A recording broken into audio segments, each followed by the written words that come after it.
here we are starting up our computer and all that, and I'm just going to be showing you how to start a new Logic Pro X session. This is again for beginners and all of that.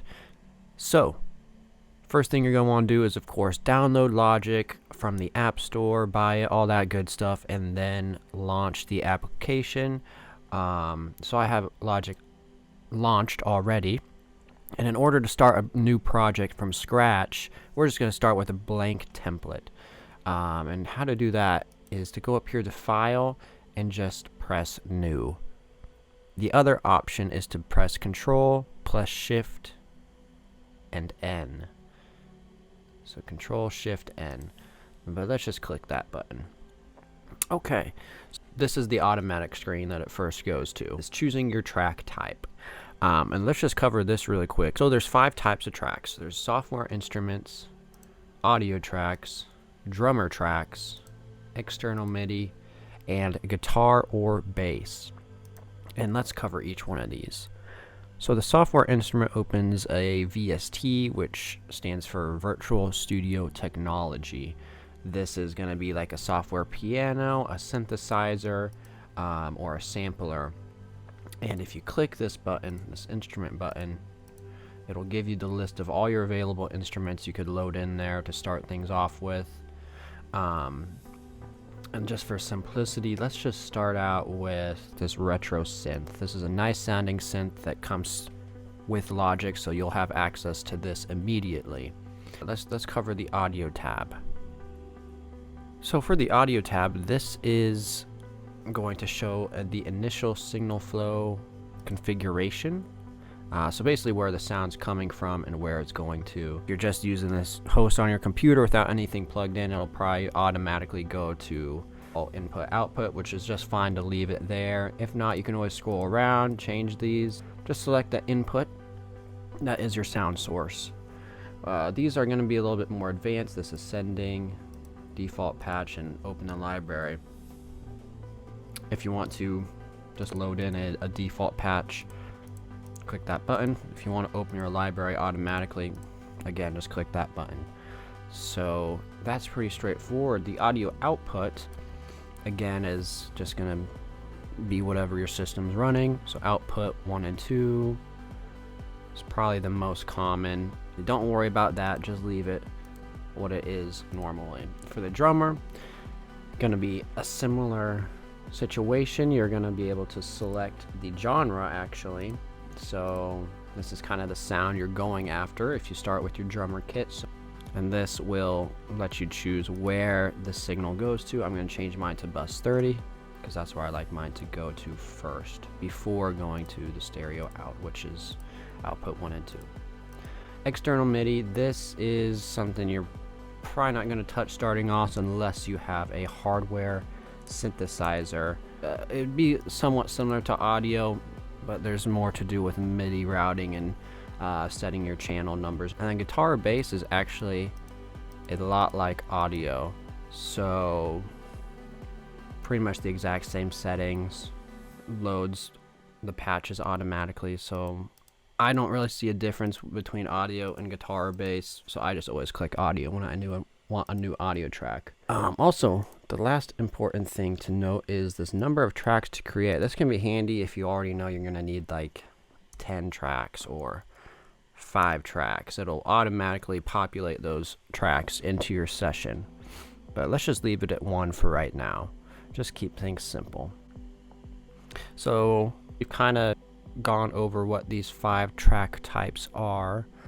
Let's go ahead and create a software instrument track. So we're going to have it highlighted, select what instrument we want to use, and I want to use this retro synth.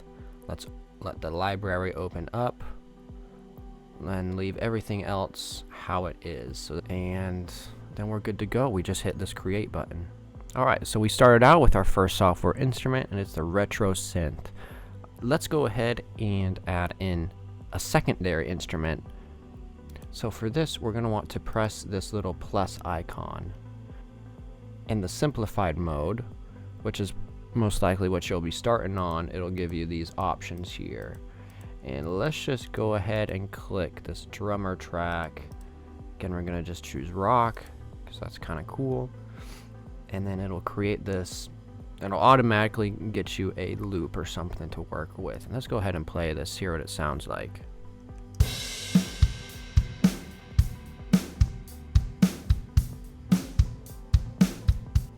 So you have a drummer started off, and that's great for just getting started and just trying things out.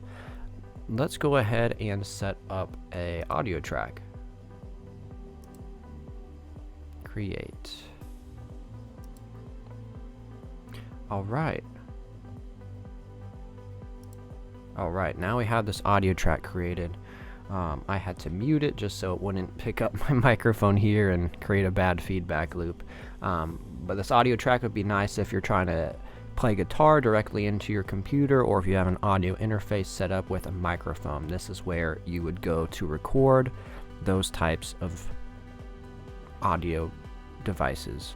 Let's also just create one more software instrument track. So let's say, alright, we created our software instrument track, and let's say we wanted a different instrument. So we would go down here. This should automatically be opened up. It's called the inspector window, which we'll go to in a later video. If it's not open, just hit this eye icon and it'll open up. Come down here to the little blue bar that says retro synth, and you'll be able to select a different instrument. Another good one, ES2 is cool, and it should automatically open up your synthesizer. Great.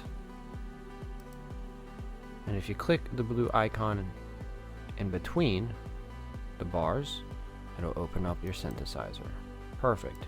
And we'll go through synthesizer navigation a little bit later. Perfect. So let's open up this retro synth and select a cool sound. That's pretty cool. One way we can change the sound is by clicking this drop down menu and looking through the various types of instruments. So we have leads, pads, basses, strings, etc. Let's go to a pad. Let's see what a cool pad would be. Let's try this glittery pad. That sounds nice. Alright, our pad's loaded in. Let's give it a try.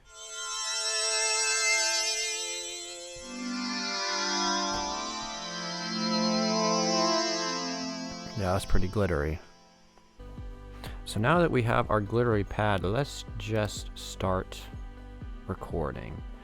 And there's two ways. The first way is to just press the button R on your keyboard. The alternate way is to press the recording icon at the top of Logic. One thing you'll want to note before recording is to set your playhead at the point you want your recording to begin. And it will give you a 4 count, a metronome 4 count before starting, as long as this is highlighted. This 1, 2, 3, 4. So that's highlighted. It'll give us a 4 count. We have our keyboard plugged in, so let's just press record and record something over these drums.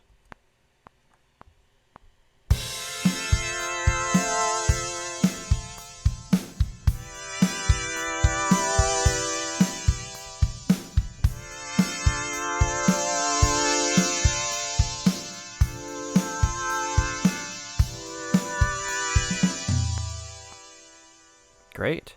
And in order to stop recording, hit the space bar.